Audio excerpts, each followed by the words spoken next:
toh, ya kan? Kemudian individu itu kemudian dia akan menikah dan membentuk keluarga. Oke? Pada saat menikah dan membentuk keluarga, kan di sini baru muncul Bapak Ibu sekalian. Ada nggak yang kemudian di sini nih menikah kemudian tidak ada ini? Sekarang saya tanya nih yang ada di ruangan ini, yang nomor di bawah itu muncul permasalahan? Muncul permasalahan toh? Nggak mungkin nggak ada masalah. Oke, nggak mungkin tidak ada masalah. Nah, masalahnya itu kenapa sih bisa terjadi dalam rumah tangga kita? Mungkin tidak ada sinergi. Sinergi itu apa Bapak Ibu sekalian? Ya ketika dua orang bekerja sama, ya sinergi itu bagaimana kerjasama antara laki-laki dan perempuan. Kalau itu nggak bersinergi, pasti nggak harmonis, kan seperti itu. Itu harusnya, harusnya saya ganti jenis huruf hitam. Harmoni ya, harmonis. Jadi kalau orang tidak bersinergi di dalam rumah tangga itu, suaminya mau A, istrinya mau B, pasti nggak harmonis. Banyak kali kok kalau kita bicara tentang sinerginya itu apa saja. Hal-hal yang kecil kalau nggak bersinergi itu bisa menjadi masalah. Itu tiap hari ya, andai kan pundak saya ini bisa ngomong, ini tuh tiap hari dibanjiri air mata oleh keluhan, curhatan mama-mama yang kadang-kadang itu simpel, tapi ketika nggak bersinergi itu bisa terjadi pertengkaran.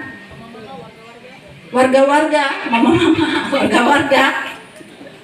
Contoh kecil, Bu Muja bantu dulu itu Bu Muja. Ya kalau dia orang Bugis ya keluarlah bahasa Sulawesi saya. Apa sih lagi itu masalahmu? Tiap hari kau datang masalah terus kau bawa. Nggak bisa tuh itu kau datang itu nggak membawa masalah. Misalnya mungkin kau datang bawa durian kek, bawa apa kek, ini masalah terus kau datang bawa. Jadi aku nanya, apa toh masalahnya apa? Masalahnya tuh simple. Itu Bu Mujaya, tiap hari aku bertengkar suami saya. Gara-garanya apa Bu? Kan saya udah kasih tahu suamiku, Mas, Boya itu kalau ngambil odol itu Mas, nek sikat gigi itu jangan dimulai dari atas mencetnya Mas, dari bawah loh Mas. Itu wis tak kandani loh Bu Muja. Ngenyelan itu bojoku. Tuh ngeyel gimana tuh? Hanya persoalan itu ngambil odol. Ada yang mencet langsung di tengah toh? Kalau istri punya dari mana? Istri punya dari bawah. Iya loh. Udah gak harmonis begitu. Belum lagi udah dikasih tahu ya, Boya itu apa tuh susahnya Mas? Nek pulang dari kerja, kaos kakinya itu dimasukin ke dalam sepatu, terus simpan di rak sepatu. Boya jangan kaos kakinya itu selalu naik ranjang. Itu nggak bersinergi toh? Kalau nggak bersinergi nggak harmonis toh? Pak, Bu, orang yang nggak bersinergi, nggak harmonis, kan akan mempengaruhi ini keluarganya akan harmonis atau enggak? Ya toh? Apa dampaknya ketika kita keluarga nggak harmonis? Ditanya guru-guru, ada yang guru-guru di sini? Wonten? Oh guru. Oh guru, oke toh? Oh guru, yes. Tahu nggak? Hasil penelitian orang-orang psikologi, permasalahan yang terjadi di dalam sekolah, permasalahan murid-murid yang ada di sekolah, sumbernya bukan dari anak, tapi sumbernya dari mana? Keluarga. Oke. Jadi penting sekali itu kita bicara bagaimana membicarakan keluarga yang harmonis. Karena apa? Akan mempengaruhi anak-anak kita itu. Siapa yang menjadi ustazah di sini yang mengajar di TPA? Siapa yang mengajar di kelas minggu pagi? Coba memperhatikan kelas minggu pagi itu anak-anaknya bermasalah nggak sih? Yang mungkin ada keluhannya, kalau teman saya itu kan dia orang Medan, aku panggil Butet, dia kan kerjanya tuh kalau pagi kan, ntar ya Muja ya, saya mau sekolah minggu dulu, ngajar dulu dia sekolah minggu, baru kita habis pergi jalan. Nanti tuh kan ditanya lagi, Ja aku tuh pinjam, coba bantuin saya lah Muja. Jadi aku tuh kadang-kadang ke sekolah minggu, ngapain? Bantu temanku, apa kerjaanku? Nggak mati. Oh, ngamati anak-anak. Oh, iya begini, dan gitu-gitu kan. Sudah itu baru aku bilang, oh iya Bu Ted, ini muridmu ini dia begini karena ini begini. Aku kerjanya begitu. Kenapa? Bukan itu masalahnya. Atau guru TK nih kalau datang, Bunda Muja curhat nggak? Ah, ya, apa? Ada murid saya begini. Coba kasih tips dong bagaimana saya mengatasi murid saya seperti ini supaya dia tidak bermasalah. Iya dede, masalahnya itu bukan muridnya yang mau diselesaikan, orang tuanya yang harus dipanggil, diselesaikan. Jadi guru-guru itu suka, kau bilang kepalamu akan sakit kalau kau berusaha memperbaiki murid-muridmu, karena sumber masalahnya bukan muridmu, sumber masalahnya di orang tua. Nah, apa yang terjadi begitu aneh di orang tua, Bapak Ibu sekalian? Kita kan bicara tentang apa sih sumber masalah hidup itu, ya kan? Sumber masalah itu, coba kita ya lihat ya. Nih, kalau ditanya apakah persoalan kesehatan, apakah persoalan psikologi itu penting nggak sih kita menikah? Coba saya mau tanya dulu. Kita kan lahir dari ini toh Bapak toh, dari Bapak Ibu kita, nggih? Iya toh. Dari Bapak Ibu kita, kemudian Bapak Ibu kita dari mana? Dari dua orang kakek nenek toh. Nah, dari dua kakek nenek itu akan berarti 8 orang moyang buyut kita. Ini nanti ada lagi 16 orang buyut kita. Nih aku tulis KW itu panjang ini. Kesuwen Bu. Wes sampai nomor 4 aja. Ya, sampai nomor 4 aja. Nah, Bapak Ibu, lu coba bayangin ya. Ini Bapak Ibu sekalian. Coba dipikirkan sejenak Bapak Ibu sekalian. Dengan siklus kita ya. Bapak gue seperti apa, kira-kira mbahku dulu seperti apa, buyutku dulu seperti apa. Mari kita sejenak berpikir. Apa yang pertama mau difikirkan? Berapa banyak pergulatan yang ada di situ? Pergulatan orang tua kita ketika kita dilahirkan, ya. Berapa banyak, apalagi berapa banyak pertempuran yang ada di situ? Misalnya ketika kakek kita, bapak kita itu dibesarkan di masa peperangan, lu pikir itu nggak akan kondisi peperangan? Atau kalau ini nih tadi Pak Kepala Desa mengatakan ini mayoritas orang Jawa di sini.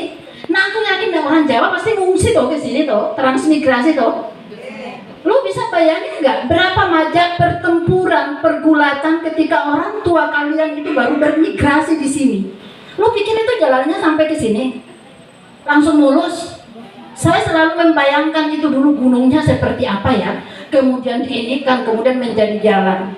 Tadi sama teman saya yang menemani saya ini Bu Cantik yang ternyata dia dulu tinggal di sini, dia bilang sama saya, nanti lu datangnya jam 7-an aja berangkat. Masa sih? Iya, itu masih bisa. Enggak, aku tetap ngeyel dan aku berangkat 6:30 dari kota Samarinda. Itu pun udah bentar aku. Nah itu aku jalanan yang selama nggak lewat Suryana itu melihat ada, wih macet nih. Gue udah telepon mahasiswaku, aduh nanti kayaknya aku terlambat deh, begini deh. Kenapa? Perspektif saya itu beberapa tahun yang lalu ketika aku ke L2, ke L3, sebenarnya pasti jalannya rusak.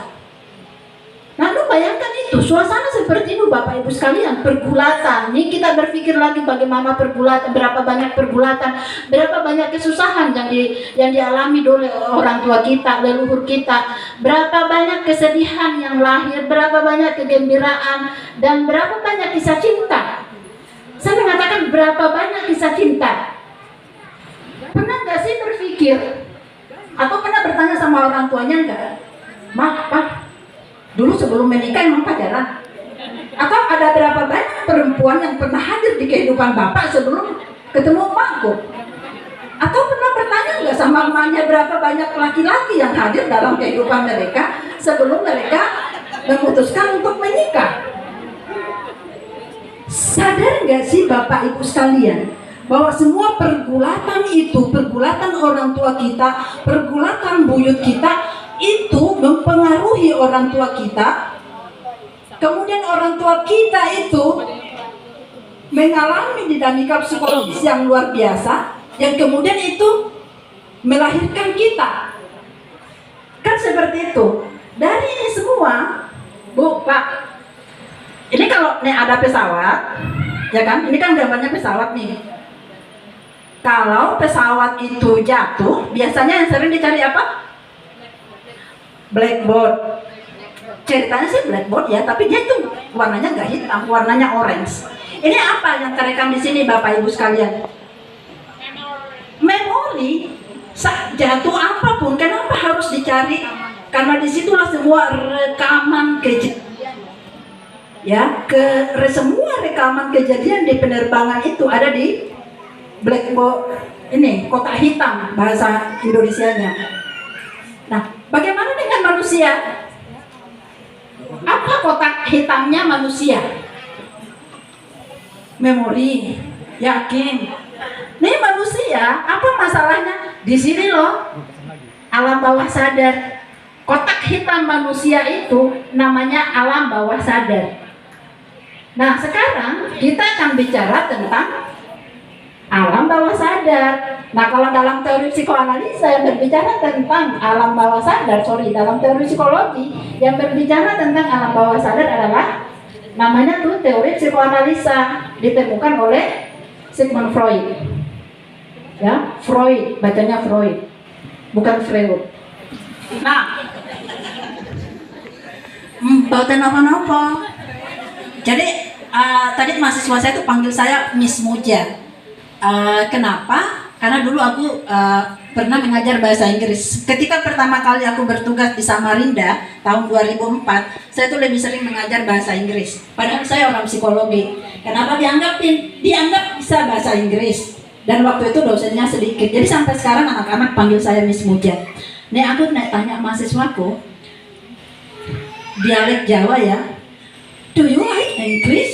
Kan gitu kan orang Jawa nek ngomong tuh, do you like English? Kayak ininya loh, ngedoknya itu loh. Itu pasti mahasiswa enggak? Aku enggak. I don't like English, Miss Muja. Why? Dia katanya tuh bahasa Inggris tuh enggak menarik. Kenapa? Bahasa munafik. Tulisannya apa, bacanya apa. Bahasa neraka. Lo kok bahasa neraka? Lah itu kan bahasa Inggris dari sana, negara orang kafir, jadi bahasa neraka. Ini bahasa banyak lah ini mereka ya. Kenapa mereka nggak suka bahasa Inggris? Jadi aku nggak Freud, bukan Freud kan begitu. Nah, saya mau bicara tentang alam bawah sadar Bapak Ibu sekalian. Tapi sebelum saya lanjut, saya mau memperlihatkan gambar. Ya, saya akan memperlihatkan gambar. Ada beberapa gambar, gambarnya sih satu, tapi di dalam gambar itu ada beberapa ini. Pertanyaannya adalah, gambar apa yang paling pertama Anda lihat ketika saya memperlihatkan gambar ini? Dia ada di dalam beberapa binatang. Nah, tugas Bapak Ibu sekalian, kan saya akan memperlihatkan cuma satu kali, ya. Gambar apa yang paling pertama lu amati atau fokus pada gambar apa ketika melihat gambar ini? Oke? Wes fokus atau enggak? Ini aku mau liatin gambar loh, nggak diulang loh, nggak diulang. Nih,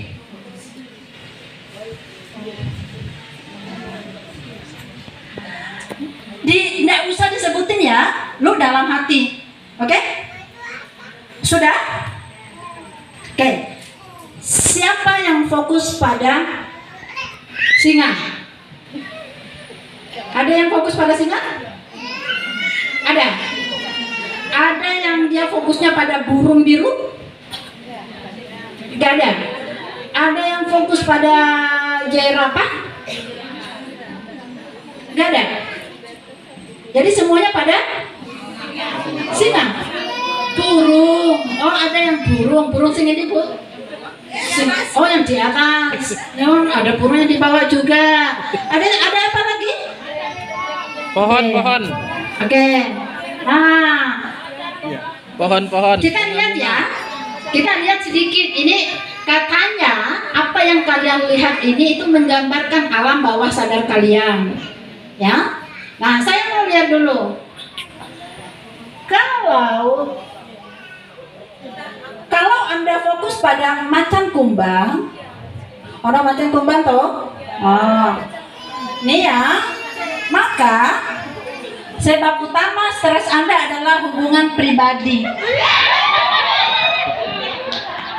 Kalau nggak mau nyebutin, kan biasanya nggak usah. Kalau nggak mau jujur, kalau kalian melihat macan kumbang, nggak apa-apa.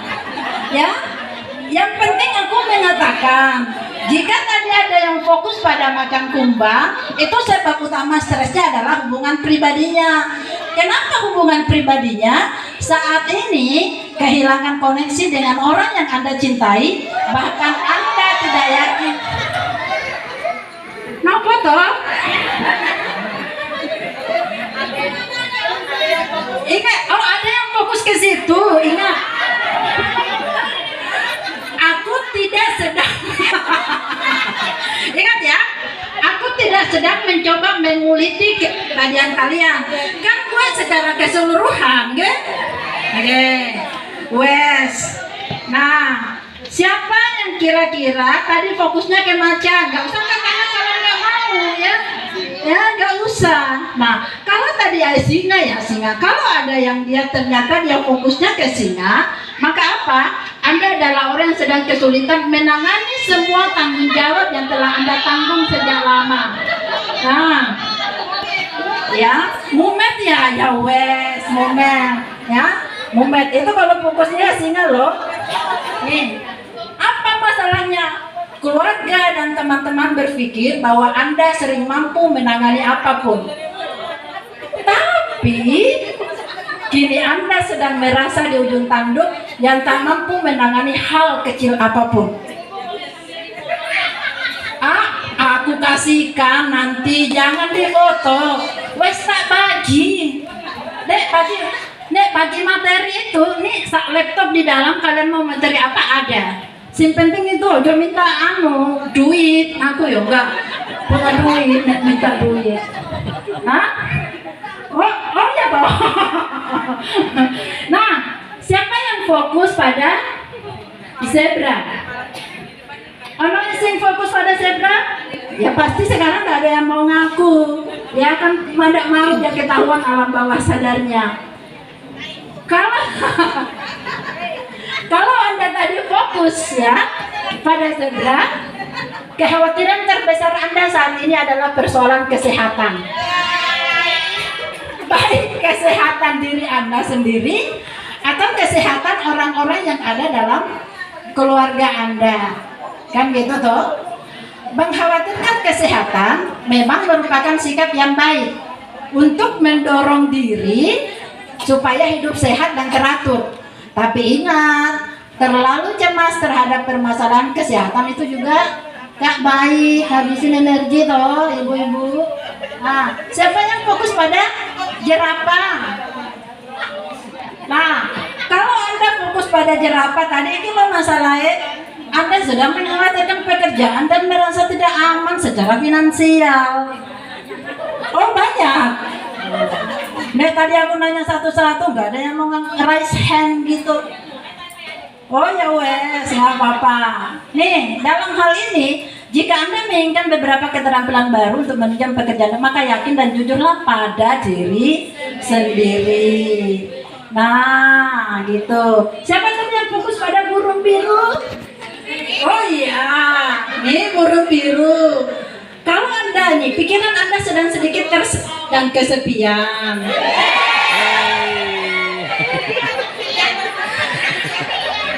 Tapi jangan khawatir. Ya. Iya, kesepian dalam hal apa dulu? Betul. Kesepian itu banyak ya. Aku tuh sering merasa kesepian kalau sahabat besti-bestiku itu lagi kemana ya. Aku lebih baik suami saya nggak berada di samping saya daripada bestiku hilang. Kan seperti itu kan beda pasangan maksudnya. Nah ini ya. Nah yang terakhir, siapa tadi yang fokus pada burung yang bagian bawah itu? Jika ada ya, 2 burung di awal. Nih kalau ada seperti itu Bapak Ibu sekalian, Anda sedang bermasalah dengan perasaan. Ya, ingin mengatakan sesuatu mengenai perasaan yang sedang mendekat di dalam diri Anda, gitu. Tapi ini sebaiknya jangan memendam perasaan terus-menerus Bu ya Bapak Ibu. Kenapa? Ini Anda dapat mengkomunikasikan kepada keluarga atau teman dekat dengan baik. Jadi punya masalah, sesekali perlu cerita sama teman kita. Tapi cari teman yang jangan yang ember. Udah ember bocor lagi. Gawat, udah ember bocor lagi kan gitu. Nah, kan itu ya sedikit tentang alam bawah sadar. Nah sekarang saya mau bicara tentang alam bawah sadar. Saya bicara tentang psikoanalisis. Kita bicara tentang struktur kejiwaan. Bu, tadi kata Sigmund Freud ya, dia mengatakan bahwa manusia itu kan ibaratnya gunung yang ada di tengah laut. Ya karena dia orang Eropa, dia bilang gunung es. Karena saya bukan orang Eropa, saya bisa ganti dong dengan gunung yang ada di tengah laut. Di Indonesia gunung apa yang ada di tengah laut, Bapak Ibu sekalian? Krakatau. Kalau melihat gunung di tengah laut, yang terlihat apanya? Ya? Apanya? Betul, yang terlihat puncaknya. Ya, kita nggak pernah tahu apa itu yang ada, apa isinya yang ada di tengah-tengah. Apalagi yang masuk dalam dasar laut, kita nggak pernah tahu. Oleh karena itu, Sigmund Freud itu membagi struktur kejiwaan terdiri dari 3 lapis. Ada yang disebut bagian gunungnya tadi itu, puncaknya itu tadi, Bapak Ibu sekalian, disebut dengan alam sadar. Apa itu alam sadar? Ini loh alam dimana yang bisa kita lihat, kita bisa saling melihat kan? Ini ada yang pakai jilbab hitam, ada yang pakai jilbab hijau, ada yang pakai baju putih, ya kan? Ada tiba-tiba yang tadi ini udah di sini terus tiba-tiba mengatakan, kok bisa di sini ya? Tadi semua ke sini dalam keadaan sadar. Sadar menghadiri acara apa? Nggak ada kan yang tiba-tiba, kenapa aku di sini ya? Kok bisa sih aku di sini? Nah, alam sadar itu seperti itu, Bapak Ibu sekalian, alam yang bisa kita lihat. Ya, alam yang bisa kita lihat. Dan hanya inilah yang kalian bisa lihat untuk menilai teman-temanmu, kondisi jiwanya seperti apa, dia baik-baik saja atau bagaimana. Tapi ingat, ada alam yang kedua yang kita nggak lihat, yang disebut dengan alam prasadar. Kalau tadi alam sadar itu adalah alam yang bisa kita lihat, kira-kira kalau alam prasadar itu apa, Bapak Ibu sekalian, dalam pikirannya? Dalam pikiran Bapak Ibu sekalian, apa itu alam prasadar? Gak tahu. Pernah antri nggak? Pernah. Oke. Nah, misalnya begini ya, ini kebiasaan saya. Salah satu hobi saya itu nonton bioskop. Misalnya kita, pernah nonton bioskop nggak? Nggak tahu. Ya udah, jangan contohin. Kasihan, ada yang nggak pernah nonton bioskop ya. Gini aja, pernah antri di rumah sakit atau di puskesmas? Antrinya lama toh? Kalau lagi antri itu, Bapak Ibu sekalian, lagi ngapain sih? Ini coba ya, antri, ya, antri di puskesmas. Ya, ini adalah Besti. Ibu A, Ibu B, Ibu C, Ibu D. Ini Besti. Tiba-tiba pergi ke rumah sakit bersama-sama, ketemu di rumah sakit. Sambil antri itu, ngomel dia. Tahu nggak sih, kemarin kan kita diundang ibu desa ya. Ibu desa yang sekarang itu aku suka banget deh, kayaknya dia orangnya begini.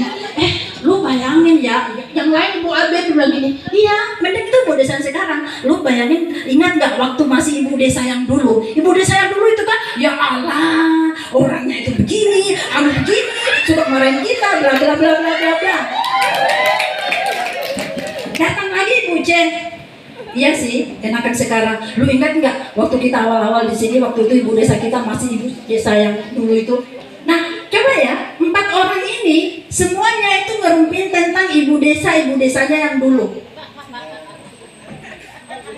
Tahu-tahu nggak terasa udah dipanggil tuh gilirannya, nomor antriannya. Kan?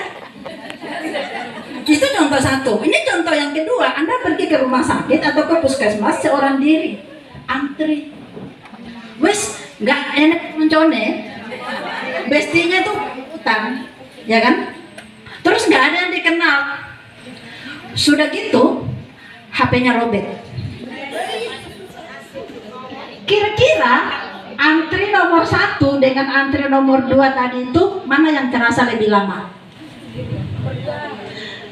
Terasa lebih lama yang nomor 2. Kenapa nomor 2 lama? HP-nya robek. Yakin karena HP robek. Kenapa? Itu yang disebut dengan alam prasadar.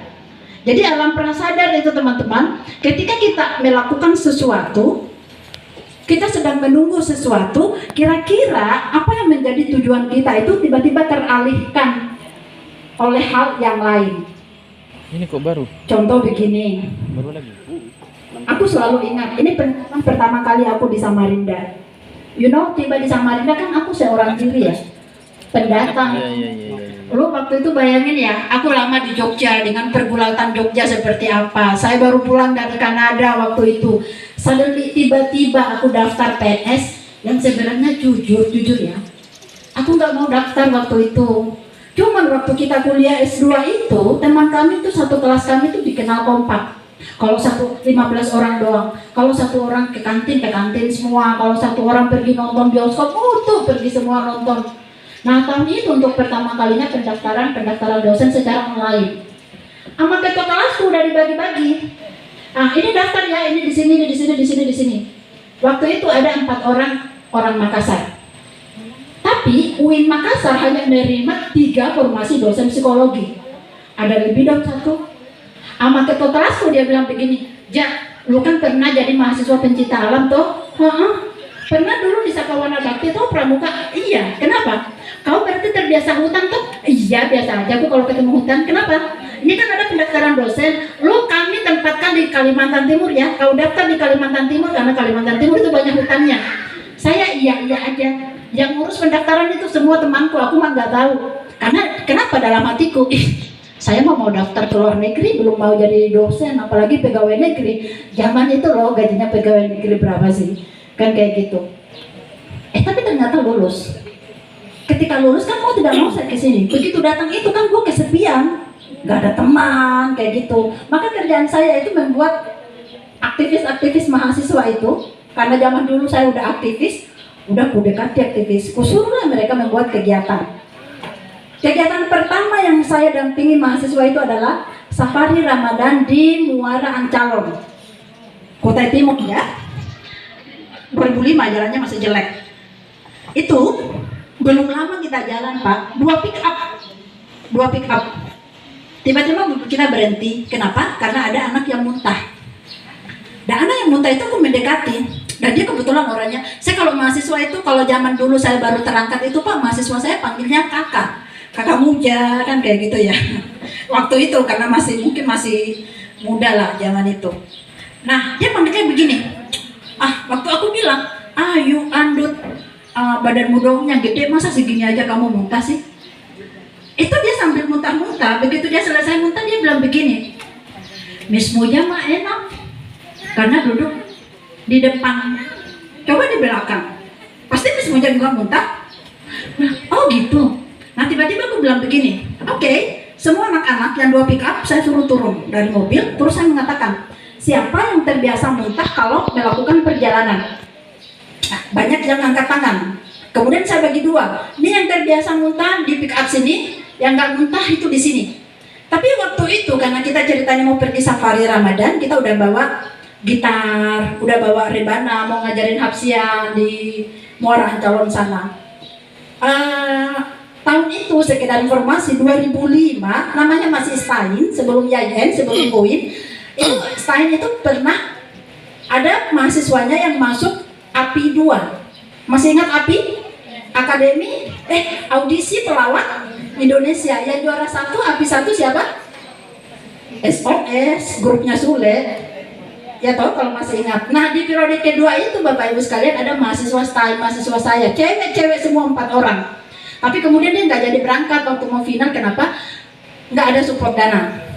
Nah, begitu kita mau berangkat itu, saya mengatakan ini semua yang biasa muntah di pick up sini, yang tidak terbiasa itu di sini. Nah, silahkan siapa yang mau duduk di depan silahkan, karena saya mau duduk di belakang. Itu tolong gitar rebana itu dinaikkan ke mobil di pick up yang diisi oleh orang-orang yang terbiasa muntah. Sebelum berangkat melanjutkan perjalanan, aku bilang gini sama mahasiswa. Nah, sekarang kita taruhan ya. Kalau sampai dia mau di Muara Ancalon, di pick up sini ada orang muntah, kalian semua saya traktir makan siang di Pizza Hut. Tepuk tangan mahasiswa tuh. Saya dalam hati, mampus aku kalau aku kalah. Habis gajiku ini 1 bulan kasih makan ini anak-anak ini. Tapi kalau sampai di Muara Calon tidak ada yang muntah, kalian semua wajib patungan duit traktir saya makan siang di Pizza Hut. Anak-anak tepuk tangan, kan gitu. Jalanlah kita Bapak Ibu sekalian. Apa yang saya lakukan? Aku duduk di belakang di mobil yang pick up itu. Sambil jalan itu macam-macam aku lakukan. Kita kadang gitaran. Sampai pulang itu kita punya lagu wajib. Selamat malam duhai kekasih. Masih zaman-zamannya lagunya itu. Lagunya kita malah kan gitu. Atau kadang-kadang aku suruh anak-anak ngelawak. Atau kadang-kadang suruh anak-anak hapsian. Atau kadang-kadang begitu melewati padang ilalang, saya tiba-tiba, ayo anak-anak, coba engkau bayangkan kalau misalnya tiba-tiba si Kajol dan Raul itu syuting film India di sini. Kayak gitu ya. Nah, sampai kita di Muara Calon tidak ada yang muntah. Kenapa tidak ada yang muntah Bapak Ibu sekalian? Enggak, saya sedang mengaktifkan alam bawah sadar, alam sadarnya. Saya sedang mengaktifkan alam prasadar. Dia nggak tahu sedang berhadapan dengan orang psikologi. Orang psikologi itu bisa membuat Anda yang tadinya gembira itu bisa berubah menjadi sedih. Bisa juga dari sedih bisa berubah menjadi gembira karena mengaktifkan alam prasadar. Nah, alam prasadar seperti itu Bapak Ibu sekalian. Ini kalau aku mahasiswa nih kuliah nih, ini mahasiswaku yang pernah wajar pasti tahu aturanku. Selama kuliah berlangsung dilarang pegang handphone. Kenapa dilarang pegang handphone? Iya kalau dosennya menarik. Coba bayangkan kalau Anda mengajar atau Anda sekolah, kalau gurunya tidak asik, bete toh? Kalau zaman dulu belum ada HP, kalian ngapain kalau lagi gurunya nggak asik? Hah? Coret-coret, gambar toh di buku. Kalau aku tuh colekin temanku. Kan seperti itu. Tapi kalau zaman sekarang apa yang mereka lakukan untuk mengaktifkan alam prasadar?